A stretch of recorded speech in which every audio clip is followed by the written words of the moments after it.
we finished with the human side of the property, so that's humans real estate rancho, and this is horse rancho. Yeah, and the reason for that is because we don't really think about how we built and how we made all the world around us. But if we do think about it, we will definitely understand it's not made for horses. If I would be a horse, I would hate the human world. And for example, this is an entrance for humans. Yeah. And this really is, I like having this because it really shows this different worlds that we're trying to combine. Yeah. And why the reason the horse can get inside here is because their spine is long. Yes. So they can maneuver Yes. in an inch like this. But it's good for people because if I carry Something, a bag yeah. of tomatoes Yeah. or apples, I don't need to put it down to open a door. Yeah. I can just walk right in. Very smart. That's very So smart here the entrance. infrastructure is what's missing a lot in the lives of majority of the horses in Moldova. Number one is our horses. Our horses are very lonely because their owners can only keep one horse. In Moldova, having horses is not a signature of a lord or a knight. Having horses is a sign of poverty. It means you cannot buy For a the tractor. car. Yeah? So it's pretty sad to think about it. But since they think of it as something that the poor man has, they think it's of poor value, which could not be farther from the truth. But here, we first of all created a space for several horses. They don't have to be 500. They can be 5 or 3. But Yeah. it's important that they have at least someone, another Companion. being that understands and communicates their language. So I could sense the immense difference it made when, for example, we brought a horse that since it was 3 months old, it lost her mother and then only scarcely interacted with a human. So it did not have any kind of culture whatsoever and communication. So once we got her here, it was amazing to see over the period of 6 months how much she changed. She blossomed. She was happier. Not only happier, but it became a horse. Like before this, she was flesh that looked like a horse, kind of instinctively tried to be a horse, but couldn't really be a horse. Yeah. Because think of an ant. An ant only has a meaning if it's part of the whole colony. Yes. If you just take an ant, put it in a jar, you can say, oh, it's black, oh, it has jaws, but it's not an ant. Yeah. It does not function properly. So the same thing with horses. Then we have here a nice pathway which we also use as a access or safety road. Yeah. If we would have to have a fire, if that would be the case, this would be a nice Exit. good entrance to the back of the house, Okay. which is missing in majority of households in the country. So this is also safety, but it's mainly used in the cold season for the horses to have a run. So they have here about 70 meters Wow. that they can sprint up and down, and then there are the daytime boxes near the forest. We'll go see them later. And then this is a stable. We think of it as a human horse living cell. So on the first floor, we have the stables, which are built very simply. We have a wooden structure, and this is a little bit of decoration we made for Yeah, the and so it's built from straw and clay, so everything is eco-friendly. Everything is built from natural. you can see here product. inside. So here where the windows will be, you can see that inside there is straw. So these are actual straw bales, and if you look at it, you can actually see the shape of a straw bale. Yeah. So we built a timber wood frame, and then we filled it up with bales. Then we added clay on top of it. We added a mesh, which we had. And then on top of it, it looks like cement. It's not cement. It's actually lime. Wow. It's lime, and you can see, because I wouldn't be able to do if this was cement.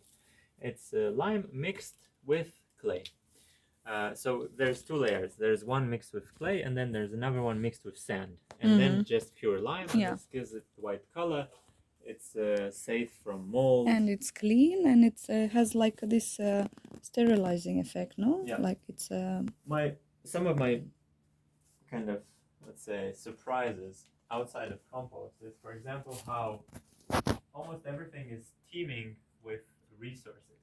So just last year we had this last year, to my surprise, I came to the stable and I found mushrooms. And yes, these are edibles. These are something. It's a species very close to the champignons. Mm-hmm. I think they're horse's mushroom or something like this. And we have like here the Oh wow. I'll give you. We'll have a smell session here. It's like really feel it, touch it, Yes. smell it. So I need to feel myself. Smells very nice. Yeah, it's very delicious. So the difference between them and the champignons, they have this like almost like fungi porcini smell, Yes. not as intense, But it's but more. really mushroom is very. It's more juicy than Yeah. porcini. And we're not taking them out because No, let it we're grow. not really preparing anything today. Otherwise, we tested them when they first got them. Yeah. I was like, wow, they're actually delicious. Anyway, so back to the stable. It's quite of a nice decoration stable. It's very funky. It's a funky So the stable. decorations are from my sister's wedding. Ah, okay. So I'll tell you about that in a moment.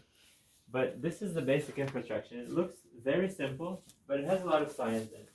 So there's a little slope Mm-hmm. that goes to the middle of it, Yes, I which can is see important so that the horses remain relaxed while they eat. that. Mm-hmm. So if it's flat, they usually push everything to the back, and also that's where they poo, and then Mhm. that becomes a little bit higher, Yeah. and they sit very much with their weight on their front Okay. legs, and that's put more pressure on them, so they're always tensed here. Mm. Similar when we have a job that we need to be like this all the time, and then we have that. Mm.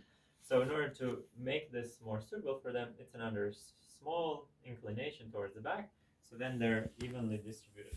Mm-hmm. Then they have water system. Everything is covered now in spider webs, which is good because the spider webs eat all the flies during the summer. But this is summer, so they're all out on the pasture. And here's the water system. This is similar to the water toilets. So there's a floating element here, and as soon as the water goes down, the float goes down and opens the tap, and water comes in.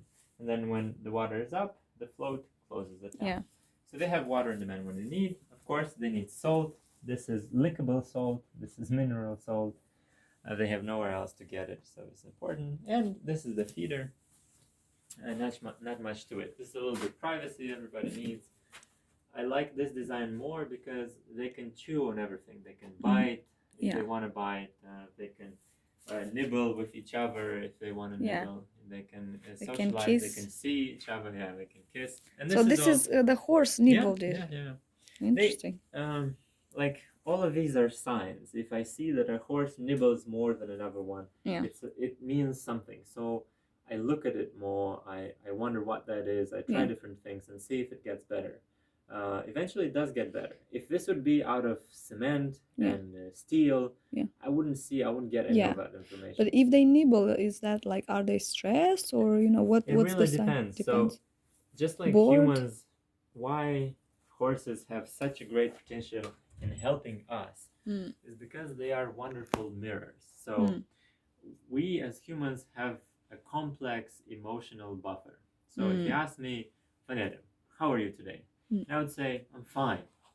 That can mean 1,000 things. Yes. And you could figure out 1 month what that meant. Maybe in 1 month you'll find out why I said I'm fine. But with horses, everything they think and feel is instantaneously unfiltered on their face. Yeah. This allows, first of all, you to learn yourself better. Imagine having a magical mirror that just says out loud whatever you project into the world. So you come and you're filled with any kind of illusion or any kind of conflict, you will immediately see it in the horse. So for example, one of the things that we like to do with horses is leadership. So in leadership, a lot of us are used to think that this is the boss, the one with the most expensive car, or the one with the biggest muscle, or the one with the loudest voice. Nothing is furthest from the truth, because first of all, there are different kind of leaders. Second of all, there is something like an universal way of leadership. And that is that you could meet a wild animal and they could read a leader in you without learning to speak human language or without knowing you. It's an energetic Yes, in a way, it's pure energy. Communication. So think about this, like you and the horse have a task. You and the horse have to go from point A to point B. Now, it seems simple, like sure, but will the horse follow? yes, and you start asking, wait, why does the horse need to go on B? Who am I to the horse? Who is the horse to me? Yeah. Why would the horse listen to me? How would I tell them that we need to go there? Yeah.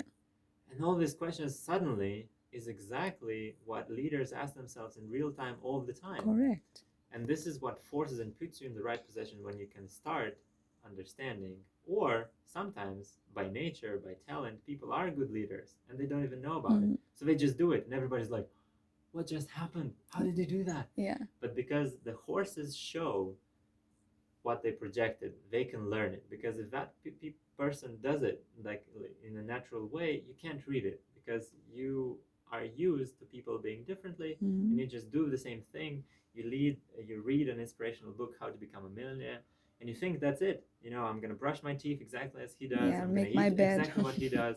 But it doesn't just work. Yes, correct. And then you see this person lead a horse, and then the horses shows you exactly what that person did differently, and you try it, and it works. And the people are having this aha moment, and then forever they remain with this knowledge. So every time they come back to the horse, you always ask yourself, where am I now? Where am I in life now? And you put this question in a way loudly to yourself, and approaching the horse, he'll be able to clarify that to you. And now I have this dual mode of operation, people mode and horse mode. So they've transformed me in a way that I streamlined my energy. So for example, when horses get loose, and we have them loose all the time, they are loose on the pasture. They have other horses, they have grass, they have everything they need out there. And then I come into picture. I, for example, need to take them to water, or to take them for a walk, or I need to show the horse to some visitors who are terrified of horses. Yeah. How do I catch that horse? Like, how do I come to that horse and explain them that we need to go on the other side? Sometimes somewhere they don't like, or somewhere they they're not like dogs to say, bring a steak. Yeah, that's one of the first things people think. Yeah, bring a carrot. They are highly motivated by food. But what's going to happen when you run out of food? Yeah. Or, even worse, when what's going to happen when they think food is all you got? Yeah. Yeah, it's going to be like, got food here, and got food here, and got food here. And like, go away from me. So this allowed me to dig deep down to see, like, what do I need to have in order for this horse to follow me? Yeah. And I've tried different things, and now basically it's beautiful to have this leadership model that actually works. And this is basically the only way humans can interact with horses, if they are their leader. Because if you're not horse's leader, they don't need you. They're better off alone. And this is, in a way, what we're trying to do here. Fantastic.